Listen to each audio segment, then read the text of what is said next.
नमस्कार मंडळी. ठरलं तर मागच्या आजच्या भागात आपण पाहणार आहोत. सायली रविराज काकांसाठी एका प्लेटमध्ये थालीपीठ वाढते. खुर्चीसमोर ती प्लेट ठेवून सर्वांना सांगते, ही जागा माझ्या बाबांची आहे आणि इथे प्लीज कोणी बसू नका. कारण त्यांना पण जाणवलं पाहिजे ना, आपली घरी कोणीतरी वाट बघते आणि ते लवकर येतील. प्रतिमा ते सांगत असतात, आता खऱ्या अर्थाने वाटतंय की आपली तन्वी घरी आली आहे. त्यांचा किती विचार करते, किती काळजी करते सगळ्यांची. असं बोलून तिला मिठी मारतात. अस्मिता पण सगळ्यांना सांगत असते की मला सगळ्यांशी बोलायचं आहे. त्याच वेळेला स्मितचा आवाज येतो, तर ती म्हणते आता नको बोलायला, नंतर बोलते. तिथून उठून जाणार तेवढंच सायली म्हणते, थांब अस्मिता, मी आणते स्मितला. स्मित रडत असताना देखील सायली खूप छान पद्धतीने त्याला शांत करते आणि आधी कल्पना काकूंकडे देते, अश्विन समोर त्याला घेऊन जाते, नंतर प्रताप काकांकडे सुद्धा देते. म्हणजे ती या पद्धतीने स्मितला सवय लावत असते की सगळ्यांकडे राहण्याची. म्हणजे अस्मिताला स्मितला घरी ठेवून जॉबसाठी बाहेर पडता येईल. अस्मिता तिला विचारत असते, सायली तुला कसं कळतं गं प्रत्येकाच्या मनातलं. आत्ता माझ्या मनामध्ये खूप घालमेल चालू होती की सगळ्यांशी कसं बोलू, पण तू बरोबर ओळखलं. तेव्हा सायली सांगत असते, हो अस्मिता, मला तुझ्या मनातली घालमेल कळत होती आणि मला तुमच्या सगळ्यांसोबत बोलायचं पण आहे. अस्मिताला तिचं बाळ खूप जवळचं आहे, पण कामासाठी तिला बाहेर पण पडावंच लागेल आणि केलं पण पाहिजे आणि या सगळ्यामध्ये आपण तिला सपोर्ट केला पाहिजे. कल्पना काकूंनाही म्हणत असते, आई तुमचा सपोर्ट आहे पण तो मनापासून नाही. अस्मिताला समजून घ्या, तिच्या मनामध्ये काय घालमेल चालली हे जरा जाणून घ्या. कल्पना काकूंना पण त्यांच्या चुकीची जाणीव होते. ते अस्मिताला म्हणतात, अस्मिता खरंच आत्तापर्यंत मी तुला म्हणत होती जॉबसाठी बाहेर पडू नको, आता इथून पुढे असं होणार नाही, माझा पूर्ण सपोर्ट आहे तुला. हे ऐकून अस्मिताला पण छान वाटत असतं. सगळीकडे मस्त आनंदाचं वातावरण असतं, पण त्यांच्या आनंदाला कोणाची तरी नजर लागणारच ना प्रेक्षकांना, म्हणजेच प्रियाची. तर दुसरीकडे अर्जुननी फाईल शोधलेली असते आणि त्यामध्ये सगळे पेपर पण असतात. आज राकेश बाहेर येऊन बघतो तर त्याला समोर अर्जुन दिसतो. याच्या हातामध्ये नक्की कोणते पेपर असतील, काही कामाचे असतील का. तर अर्जुन फोन करून रविराज काकांना सांगत असतो की प्रॉपर्टीचे पेपर सापडले. तेव्हा राकेश तर डोक्याला हातच लावतो, जे नको घडायला होतं नेमकं तेच घडलं. तर हे पेपर अर्जुनकडनं घेणार तरी कसे. नंतर ते पेपर घेऊन अर्जुन तिथून निघतो. तेवढ्यातच सुभेदारांकडे एक माणूस येतो. प्रताप काका जातात तेव्हा तो म्हणतो, अर्जुन सुभेदार आहे का, हे पेपर रविराज किल्लेदारांनी दिले, प्रॉपर्टीचे नवीन पेपर आहेत आणि अर्जुन सुभेदारांकडे द्यायचे. ते पेपर देऊन तो माणूस निघून जातो. सायली प्रतिमा आत्यांना विचारत असते, आई हे सगळं काय आहे. प्रतिमा आत्या सांगतात, रविराजांनी प्रॉपर्टीचे नवीन पेपर बनवून घेतले आणि तेच पेपर आहे ते. सायली पण विचारात पडते की हे सगळं खूप पटकन होतंय ना, आणि त्याच वेळेला जुने पेपर घेऊन अर्जुन आलेला असतो. ऐको चल पटकन यावर सही कर. सायलीला तर सुचतच नाही नेमकं सही करू की नको. हे सगळं एवढं पटकन होईल तिने विचार पण नव्हता केला ना. तर सायलीला तो क्षण आठवतो जेव्हा ती तन्वी म्हणून सगळ्यांसमोर आली. सगळ्यांनी कशा पद्धतीने तिला ॲक्सेप्ट केलं आणि त्या पेपरवर तन्वी रविराज किल्लेदार नाव बघून तिला खूप छान वाटत असतं आणि तिच्या मनामधली घालमेल अर्जुननी ओळखलेली असते. बायको मला माहिती तुझ्या मनात नेमकं काय चाललंय. इतक्या दिवसापासून ज्या गोष्टीची वाट बघत होती, फायनली तुझी ओळख तुला मिळाली आहे.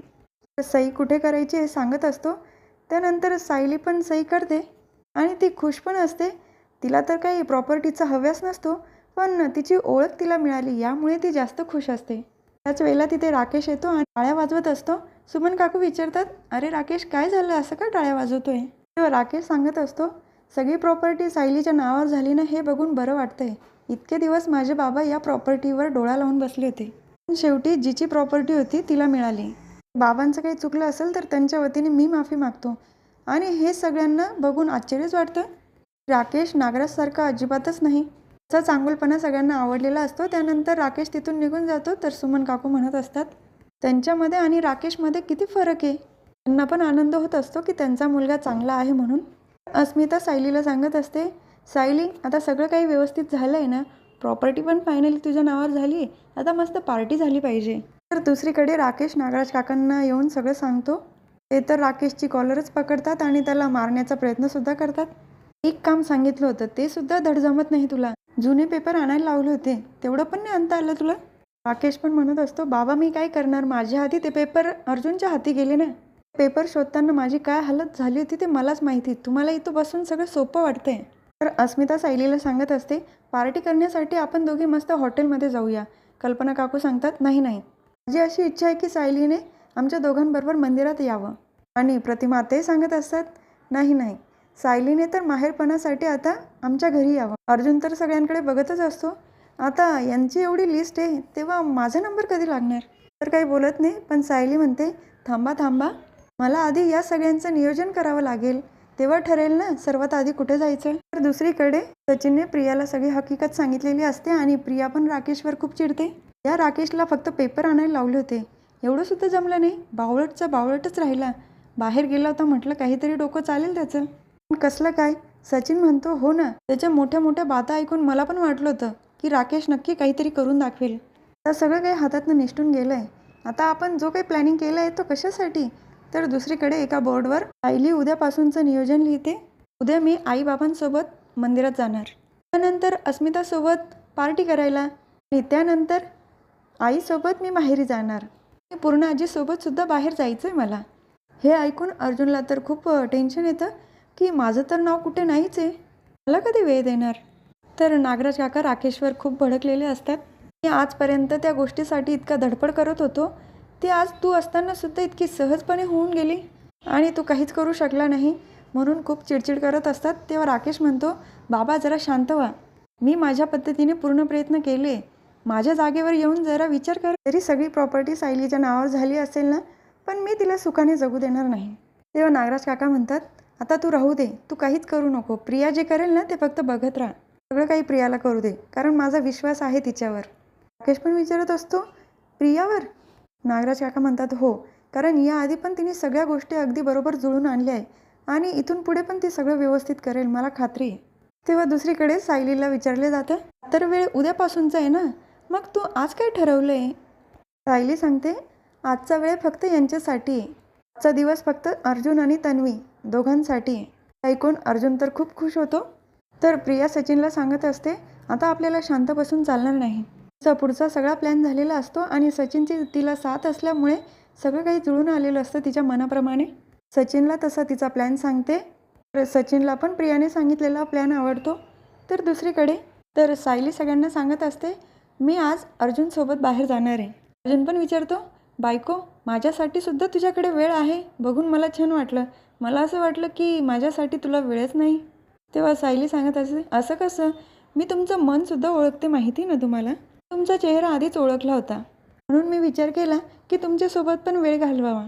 तर सायलीचा प्लॅन ठरलेला असतो अर्जुनसोबत बाहेर जाण्याचा.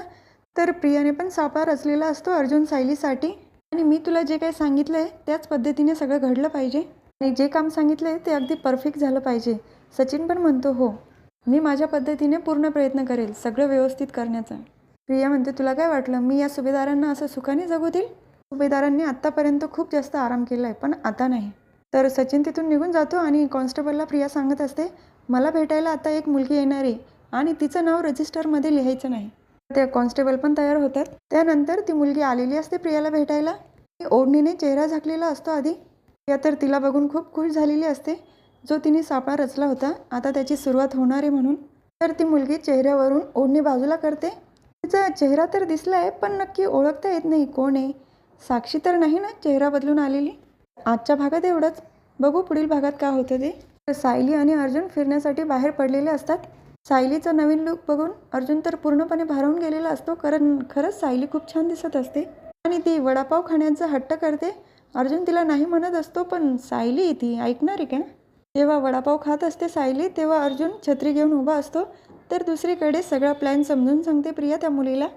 तर हा भाग इथेच संपतो. उद्या पुन्हा भेटूया पुढच्या भागामध्ये. आजचा व्हिडिओ आवडला असेल तर माझ्या व्हिडिओला लाईक करा, शेअर करा, सबस्क्राईब करा, बेल ऐकून दाबायला विसरू नका. धन्यवाद.